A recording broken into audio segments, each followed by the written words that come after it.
some neighborhoods of Detroit, it looks like a hurricane. Average home price, less than $6,000. Today, he's got a .357 Magnum strapped to his hip. Hunting raccoons and selling the meat to survive. Detroit is a city of death.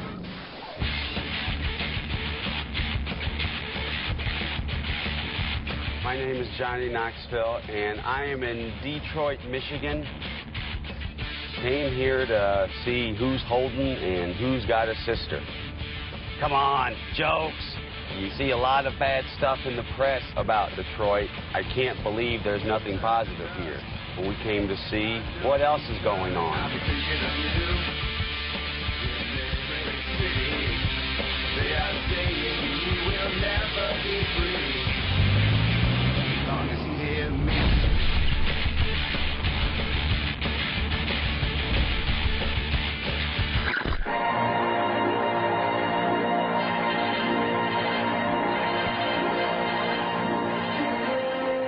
I don't think there's ever been a place where the possibilities of humanity were more actualized than they were in Michigan from 1945 to 72.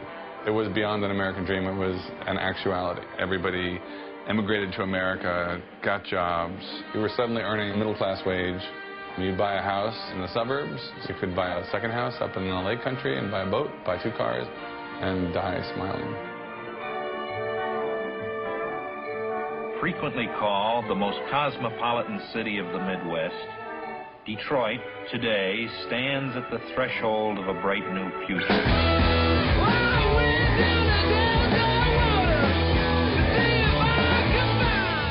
Success, winning, conquering the world gave everybody in Detroit the one thing they wanted, which was the ability to leave Detroit. All the tax base left, the businesses left.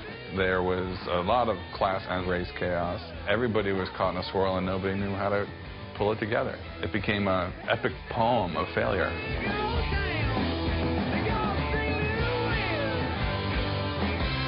You can go to any major city in the world and you can get homeless people, you can get crime, you can get a terrible picture of some guy lying in the street. But when it comes to Detroit, that's what they're going to show. There's a lot of really great things going on here that people tend to gloss over and just focus on the ruin porn. It's like one more shot of the train station, like, you know, we get it, it's abandoned, it's huge. These Dutch assholes come over here and all they want to do is take pictures of abandoned building, y'all.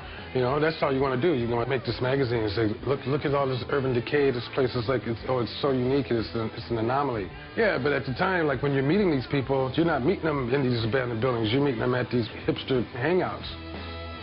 There was a story in the media about the old Castech, which has been abandoned. But if he just moved over, he would see that there's a brand new, beautiful Castech. It's one of the best schools in the city. It's pick and choose journalism.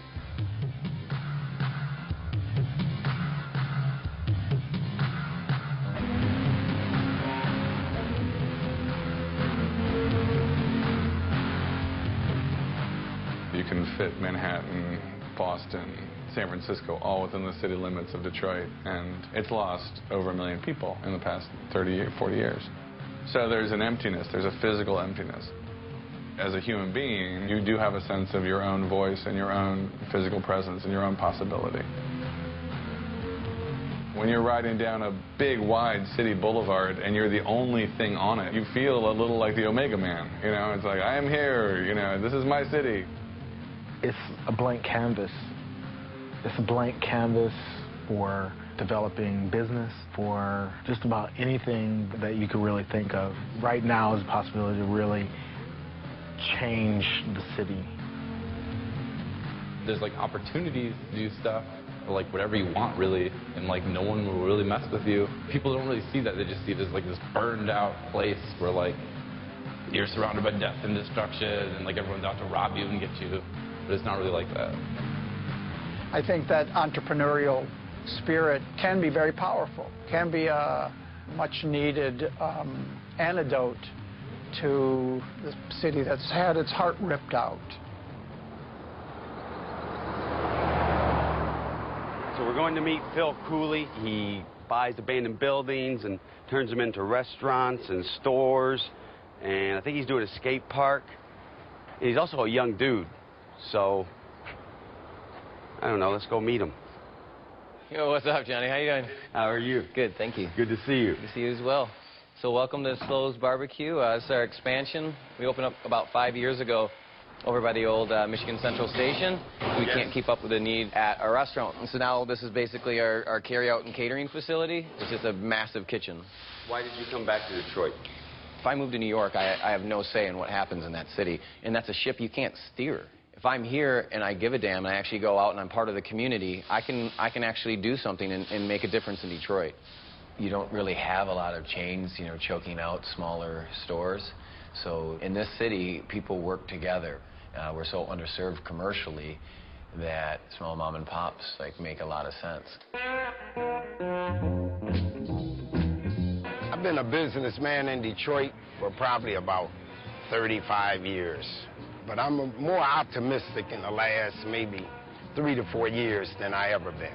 I was the first Mongo that ever sold liquor with a license. Because we're always on the speakeasies back in the 20s.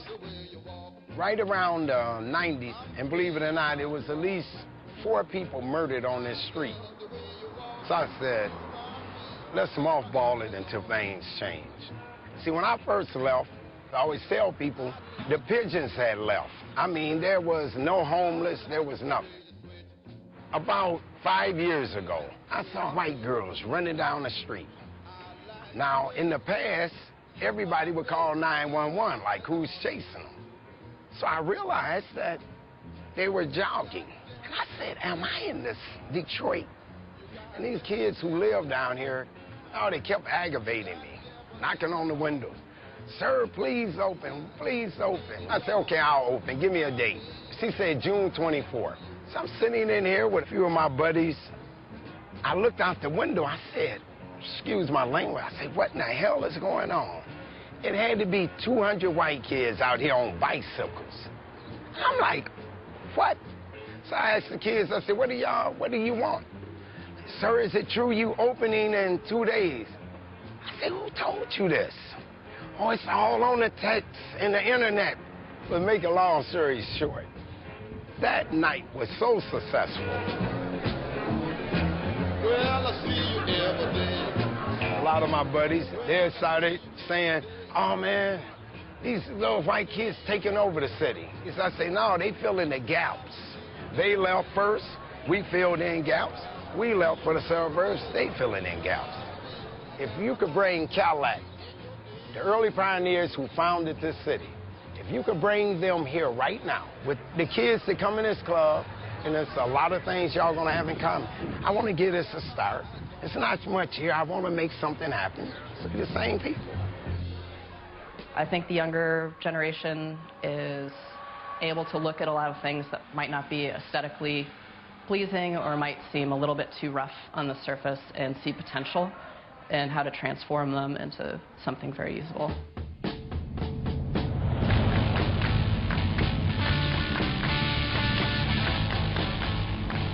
Hi, Chip. You know everyone in Detroit. Yeah, everybody knows everyone in Detroit. There's only 8 of us left.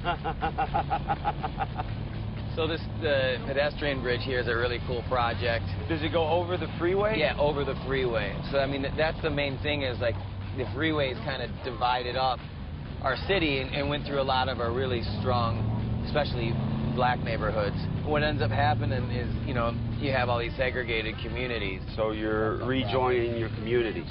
Yeah, exactly. Precisely. Hanging right here, we have a terrific architectural history in the city of Detroit, and a building such as Michigan Central, which is, you know, the same architect as Grand Central Station in New York City, it's one of our assets. People continually come in and photograph and visit, and it needs to be preserved.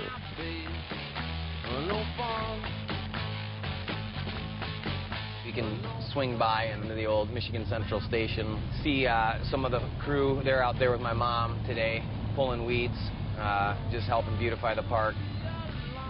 So we want to create like more of a plaza atmosphere. So we took the geometries and transferred them down to the ground plane, so it's like a shadow of the train station, so it would act as like a memorial if anything ever did happen to it. We're going to cut the roads that dissect it, put an amphitheater out there. We're also going to do a skate park under these trees here.